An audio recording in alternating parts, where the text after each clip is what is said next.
સદિશોના ગુણાકારની। હવે સદિશોનો ગુણાકાર બે રીતે થાય, એક છે સદિશોનું અદિશ ગુણન અને બીજું છે સદિશોનું સદિશ ગુણન। આ બે વસ્તુ આપણે ઘણી જગ્યાએ જોઈ હોય, જેમ કે આપણે કોઈ ટુકડાને માની લો કે જમીન ઉપર કોઈ એક ટુકડો છે, આને આપણે ધક્કો મારીએ, અહીંયાથી આમ બળ લગાડીએ તો એ અહીંયા ક્યાંક સુધી ફોર્સ બળ લગાડીએ તો અહીંયા ક્યાંક સુધી પહોંચે છે। હવે અહીંયાથી અહીંયા સુધીનું જે અંતર કાપ્યું એ શું થયું? એનું સ્થાનાંતર। અને આ બેના ગુણાકારથી આપણને શું મળે? કાર્ય। કાર્ય એટલે F * S। તો અહીંયાથી આપણને થયેલું કાર્ય મળે। આમાં F અને S કોણ છે? બંને સદિશો છે, સદિશ F સદિશ S। બેયનો ગુણાકાર આપણને કાર્ય આપે છે। તો જો ખરેખર અહીંયા શું થયું? બે સદિશનો ગુણાકાર થયો। આ બે સદિશનો ગુણાકાર આપણને કાર્ય આપે છે અને કાર્ય કોણ છે? અદિશ। તો અહીંયા બે સદિશોનો ગુણાકાર અદિશ મળે છે, પણ દરેક વખતે આવું થતું નથી। ઘણી જગ્યાએ બે સદિશનો ગુણાકાર સદિશ મળે છે, જેમ કે ટોર્ક, તમે ફિઝિક્સની અંદર ભણી ચૂક્યા છો। હવે અહીંયા બળ આપણે સીધું લગાડ્યું। હવે માની લ્યો કે બળ આપણે આ રીતે આમ લગાડતા હોઈએ, માનો કે અહીંથી આમ બળ લગાડ્યું, તો હવે આવા કિસ્સામાં શું થશે? તો અહીંયા બળ આપણે જ્યારે સીધું લગાડતા હતા ત્યારે આપણે એને પથ્થર સીધો જેટલું બળ લગાડશું એટલો જ દૂર જશે, પણ અહીંયા એવું નહીં થઈ જો। અથવા તો ઉપરથી બળ લગાડીએ તો એ આગળ નથી જવાનું, નીચે એમનેમ જ પડ્યો રહેશે। તો બળ કેવું લગાડીએ છીએ એની ઉપર કેવું સ્થાનાંતર થાય છે એના આધારે આપણે કહી શકીએ કે એમાં કાર્ય કેટલું થયું। તો જ્યારે આ પ્રકારે આપણે બળ લગાડતા હોય ત્યારે બળ અને સ્થાનાંતર વચ્ચે કંઈક ખૂણો રચાતો હોય। તો આ વખતે આપણી પાસે કાર્યનું સૂત્ર કંઈક અલગ બને છે। કાર્યનું સૂત્ર ત્યારે કેવું હોય? F * S * cos θ। આ પણ તમે ભણી ગયા હશો। cos θ માં આ થીટા છે એ અહીંયા થીટા લખ્યો છે, આ બે વચ્ચેનો ખૂણો હોય, એટલે કે સ્થાનાંતર અને બળ વચ્ચેનો ખૂણો। આવી જ વાત આપણે કંઈક સદિશોના અદિશ ગુણનની અંદર કરવાની છે। હવે સદિશોના અદિશ ગુણનમાં આપણને જવાબ સ્વરૂપે અદિશ રાશિ મળશે, એટલા માટે આ ગુણાકારને અદિશ ગુણાકાર અથવા તો અંતઃગુણન અથવા તો ડોટ પ્રોડક્ટ તરીકે ઓળખાય છે। ડોટ પ્રોડક્ટ શા માટે? તો કે આપણે બે સદિશ લઈએ, સદિશ A અને સદિશ B, બેના ગુણાકાર માટે વચ્ચે ડોટની નિશાની કરીએ, ટપકું કરીએ, એટલા માટે એને ડોટ પ્રોડક્ટ કહેવાય, અથવા અંતઃગુણન અથવા અદિશ ગુણન। આ ત્રણેયમાંથી કોઈ પણ નામનો ઉપયોગ કરી શકાય। તો અહીંયા A અને B નો ડોટ ગુણાકાર આપણને આવું આપે છે, મોડ A સદિશ * મોડ B સદિશ * cos θ। અહીંયા જેમ આપણે fs cos θ લખ્યું હતું એમાં f અને s કોણ હતા? સદિશના મૂલ્યો। તો અહીંયા a અને b નું મૂલ્ય આવશે અને cos θ ગુણાકારમાં જ્યાં θ કોણ છે? બે સદિશ વચ્ચેનો ખૂણો। આને આપણે આમ લખી શકીએ, સદિશ a * સદિશ b બરાબર, આપણે આગળ વાત કરી ગયા, આને ખાલી a લખી શકાય, આને ખાલી b લખી શકાય, તો આને ab cos θ લખી શકાય, અને આમ લખી શકાય a b cos θ। તો જો આની ઉપરથી આપણે લંબ દોરીએ a ઉપર, તો આમાં cos θ નું મૂલ્ય શું થશે? માની લ્યો આ સદિશ a હતો, અહીંયાથી અહીંયા સુધીનું માપ થોડીક વાર માટે આપણે x ધારી લઈએ, આટલું cos θ એટલે પાસેની બાજુ છેદમાં કર્ણ, તો x ના છેદમાં સદિશ b થયો, પણ ન્યાયનું મૂલ્ય આવશે કેમ કે માપની વાત કરી છે આપણે। હવે આમાંથી x ને કરતા બનાવો તો શું થાય? x = b cos θ। તો આ x એટલે આપણી આ જગ્યાએ જે b cos θ લખ્યું છે એ જ થશે। તો a * b નો મતલબ a અને સદિશ b માટે cos θ વાળું b cos θ। તો આ રીતે પણ આપણે લખી શકીએ, પણ આપણે ઉપયોગ આનો જ કરશું, ab નું મૂલ્ય અને cos θ ગુણાકારમાં। આના દ્વારા આ સદિશોનું અદિશ ગુણન વ્યાખ્યાયિત થાય, જ્યાં થીટા કોણ છે? સદિશ a અને b વચ્ચેનો ખૂણો। થીટા કેવો લેવાનો છે? તો કે 0 થી π ની અંદર, જ્યાં 0 અને π પણ ચાલે। હવે આપણે આના અમુક ગુણધર્મો વિશે ચર્ચા કરીએ। માની લો કે અહીં જે આપણે બે સદિશ લીધા હતા એની વચ્ચેનો ખૂણો થીટા તરીકે આપણે લીધો. જો આ બે સદિશ વચ્ચેનો ખૂણો 0 હોય તો થીટા બરાબર 0 હોય તો શું થાય? સદિશ a * સદિશ b બરાબર સામે હતા ab. અહીંયાથી જે cos 0 નું મૂલ્ય 1 તો a * b બરાબર શું થશે? ab.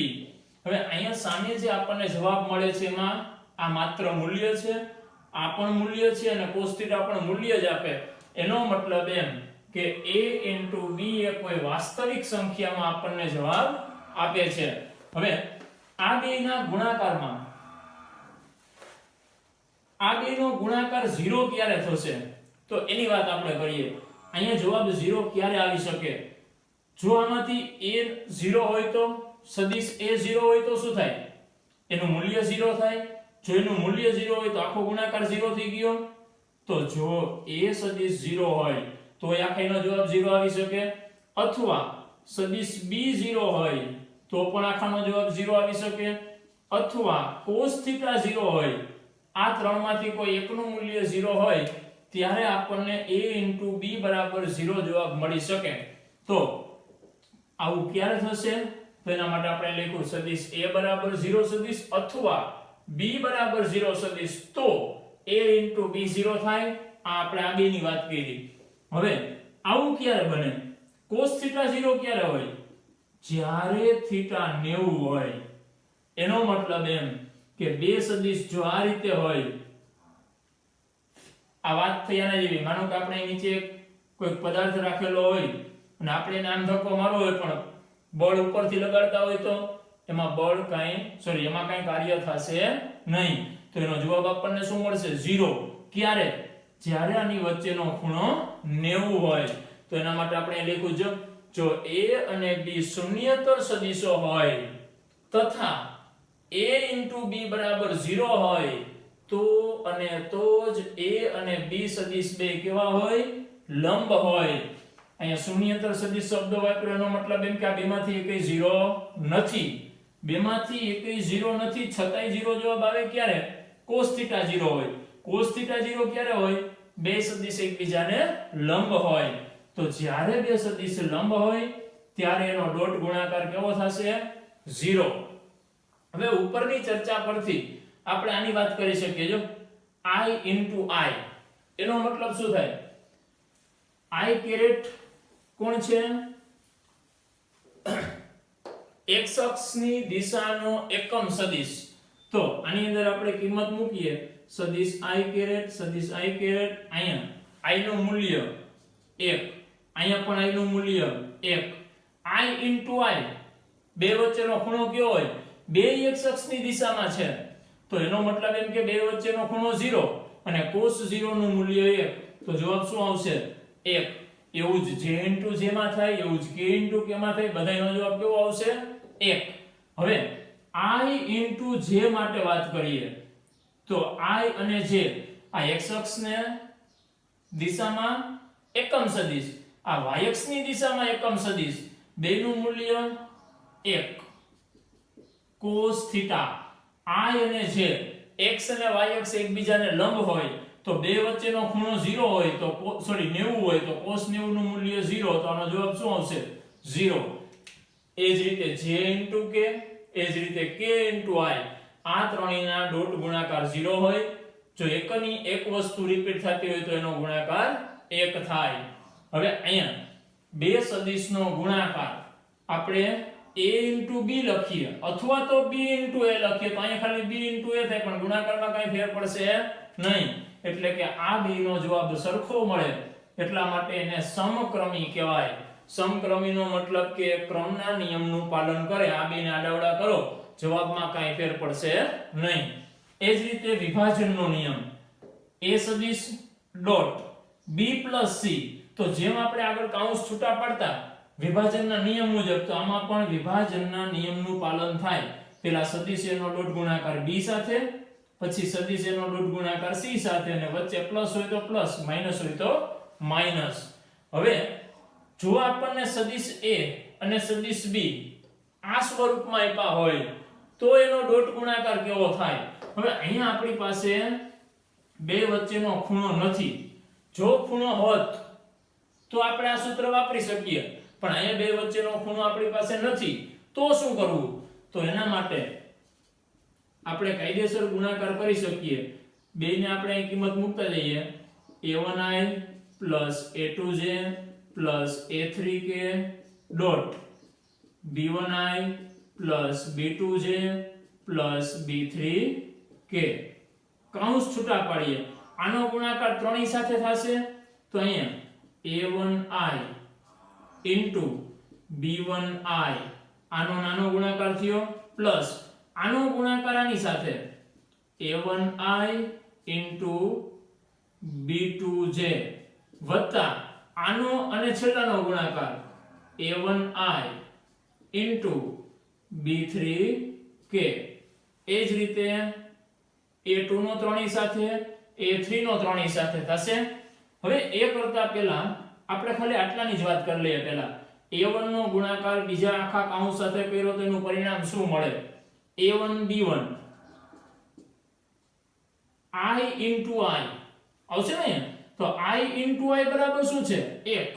તો a1 b1 ગુણ્યા 1 આવ્યું. અહીંયા શું થશે? a1 b2 i * j. i * j નો જવાબ શું આવે? 0. તો આખું પદ કેવું થઈ ગયું? 0. અહીંયા i * k શું થશે? 0. તો એના પછી 0 જ આવશે. તો આ પહેલાનો ગુણાકાર 3 સાથે કર્યો એમાંથી વધ્યું કોણ? ખાલી a1 b1 વાળું.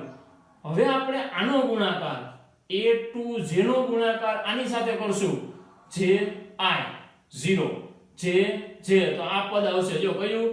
a2 b2 j k 0. ત્યાર પછી ત્રીજાનો વારો લઈએ. a3k ki 0 kj 0 kk 1. તો ત્રીજો આવશે a3 b3. તો જો વધ્યું શું? a1 b1 + a2 b2 + a3 b3. એનો મતલબ એમ કે જો આ સ્વરૂપમાં આપણને બે સદિશ આપ્યા હોય તો એનો ડોટ ગુણાકાર કેવો થશે? i વાળા જે બે હતા એ બે નો ગુણાકાર a1 b1 વત્તા j વાળા બે a2 b2 વત્તા k વાળા બે a3 b3. તો આપણને ખૂણો આપ્યો હોય અને બે સદિશો આપી દીધા હોય તો એનો ડોટ ગુણાકાર આ રીતે કરી શકાય. તો આ આપણે ડોટ ગુણાકારની જે વાત કરી એની અંદરના ગુણધર્મો જોયા. આ આપણને જવાબ સ્વરૂપે અદિશ આપે છે. અદિશ એટલે કે કોઈ વાસ્તવિક સંખ્યા આપશે. બે સદિશોનું સદિશમાં જવાબ મળતો હોય એવો ગુણાકાર એ આપણે પછી શીખશું. પહેલા આપણે આની થોડીક હજી વિગત વધુ મેળવીએ. એના માટે આપણને આટલી વસ્તુ વ્યવસ્થિત મગજમાં બેસવી જોઈએ. આપણે સદિશોનું અદિશ ગુણન વિશે ચર્ચા કરી. હવે આપણે જોઈએ રેખા પર સદિશનો પ્રક્ષેપ એટલે કે એનો જે પડછાયો પડતો હોય એની આપણે વાત કરવાની છે. માનો કે અહીંયા રેખા L છે, કોઈક સદિશ છે.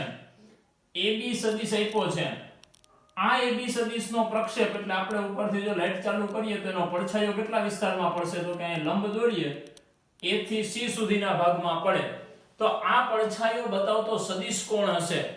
આ પડછાયો દર્શાવતા સદિશનું મૂલ્ય કેટલું હશે? આની આપણે જો વાત કરવી હોય તો અહીં એક ત્રિકોણ બને. અહીંયા ખૂણો માનો કે થીટા છે. તો cos થીટા બરાબર શું હોય? પાસેની બાજુ છેદમાં કર્ણ. પાસેની બાજુ કોણ છે? p. એનું મૂલ્ય એટલે મોડ p છેદમાં આ થશે ને. તો એની ઉપરથી આપણે આવું લખી શકીએ મોડ p બરાબર સદિશ એનું મૂલ્ય * cos થીટા. cos થીટા નો ઉપયોગ કરી અને આપણે મોડ p નું મૂલ્ય મેળવવું એટલે કે આપણને એના પડછાયાનું માપ મળે. હવે અહીંયા જે આપણને પડછાયાનું માપ મળ્યું પણ આ પડછાયો એટલે કે પ્રક્ષેપ દર્શાવતો સદિશ એ કેવો હોય? તો જે અહીંયા આપણે લખ્યું છે સદિશ p એટલે કે આ ને રેખા L ઉપરનો સદિશ AB નો પ્રક્ષેપ સદિશ કહે છે. એટલે કે સદિશ AC અથવા તો સદિશ P એ AB નો રેખા L પરનો પ્રક્ષેપ સદિશ કહેવાય. અને મોડ P સદિશ ને રેખા L પરના સદિશ AB નો પ્રક્ષેપ કહે છે. પ્રક્ષેપ એટલે ખાલી પડછાયો અથવા એનું મૂલ્ય. જ્યારે પ્રક્ષેપ સદિશ એ આ સદિશ દર્શાવે છે. હવે જો કેરેટ p એટલે એકમ સદિશ, કયો એકમ સદિશ થશે? રેખા L પરનો એકમ સદિશ હોય તો સદિશ a નો L પરનો પ્રક્ષેપ સદિશ a કેરેટ p દ્વારા મળે છે. તો પહેલા આપણે એની ચર્ચા કરીએ. સદિશ a કેરેટ p, તો આ ખરેખર બે સદિશ છે. સદિશનો ડોટ ગુણાકાર આપણે જોઈ ગયા કેવો હોય? મોડ સદિશ a મોડ સદિશ p cos થીટા હોય મોડ a. આ એકમ સદિશ છે. એકમ સદિશનું મૂલ્ય 1 હોય તો વધુ કોણ? cos theta. તો જો a cos થીટા, તો આ ખરેખર આપણને મળ્યું જ હતું. તો આ આપણને ખરેખર આ રીતે લખીએ કે આ રીતે લખીએ, બેનો મતલબ એક જ થાય. કેરેટ p આપી દીધો હોય આપણને એકમ સદિશ તરીકે, અને આપણને આ પ્રક્ષેપ મેળવવાનો કીએ તો શું કરવાનું? કેરેટ p નો ડોટ ગુણાકાર સદિશ a સાથે કરી દઈએ તો આપણને મળશે એનો પ્રક્ષેપ. હવે સદિશ a નો અન્ય સદિશ b પરનો પ્રક્ષેપ આપણે જોઈતો હોય. અહીંયા આપણે રેખા L પરના પ્રક્ષેપની વાત કરી હતી. હવે માની લો કે અહીં કોઈ સદિશ a છે, અહીંયા કોઈ સદિશ b છે, આની ઉપરના આપણે પ્રક્ષેપ a નો અન્ય સદિશ b પરનો પ્રક્ષેપ, a નો b ઉપર પ્રક્ષેપ પાડવો હોય તો થશે તો આવું જ કે નહીં?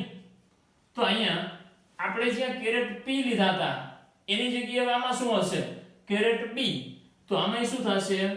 a caret b. તો આ જ આપણો પ્રક્ષેપ મળશે. અથવા કેરેટ b એટલે શું થશે? એને આમ લખી શકાય સદિશ b છેદમાં એનું મૂલ્ય લખી શકાય. અથવા શું લખી શકાય? સદિશ a સદિશ b ઉપર 2 નો ગુણાકાર છેદમાં b નું મૂલ્ય. તો જો અહીં આપણે લખ્યું છે a b છેદમાં મૂલ્ય, a સદિશ b છેદમાં એનું મૂલ્ય, અથવા તો સદિશ a કેરેટ b. હવે આના અમુક ગુણધર્મો છે. જો થીટા 0 હોય એનો મતલબ એમ કે a અને b બે એક જ થઈ જાય તો શું થાય? તો ab નો પ્રક્ષેપ કોણ થશે? ab પોતે. કેમ કે થીટા 0 હોય તો આ બે વચ્ચે કઈ ખૂણો જ ના હોય તો પ્રક્ષેપ એનો એ જ આવે. એટલે કે સદિશ ab નો પ્રક્ષેપ સદિશ ab જ હોય. જો ખૂણો પાઈ 180 હોય તો ab ઉલટાઈ જશે, કેમ કે 180 ખૂણો આમ થઈ જાય, આ સાઈડ હતું એટલું જ આ સાઈડ થઈ જાય. તો સદિશ ab નો પ્રક્ષેપ સદિશ શું થશે? ba સદિશ. ખૂણો π/2 એટલે કે 90 અથવા તો 3π/2 તો નીચે હોય તો આની વચ્ચેનો ખૂણો 90 નો અથવા તો 3π/2 થઈ ગયો. ત્યારે શું થશે? આની ઉપર આપણે પડછાયો પડશું ઉપરથી ફોક્સ લાઈટ ચાલુ કરીને, તો આનો પડછાયો જ નહીં પડે. એનો મતલબ એમ કે એનો પ્રક્ષેપ કેટલો થશે? 0. પ્રક્ષેપ સદિશની વાત કરવી હોય તો સદિશ 0. તો આટલી વસ્તુ આપણે ધ્યાનમાં રાખવી પડશે. હવે અહીંયા આપણે જે વાત કરી બધી પ્રક્ષેપની વાત છે. યાદ રાખશું પ્રક્ષેપ એટલે એની લંબાઈ. કોની? તો કે આપણે અહીંયા જે પડછાયો પાડ્યો છે એ પડછાયાની લંબાઈ. અને પ્રક્ષેપ સદિશ કે તો જ આપણે અહીંયા જે મળ્યો છે એ સદિશ મેળવવાનો થાય.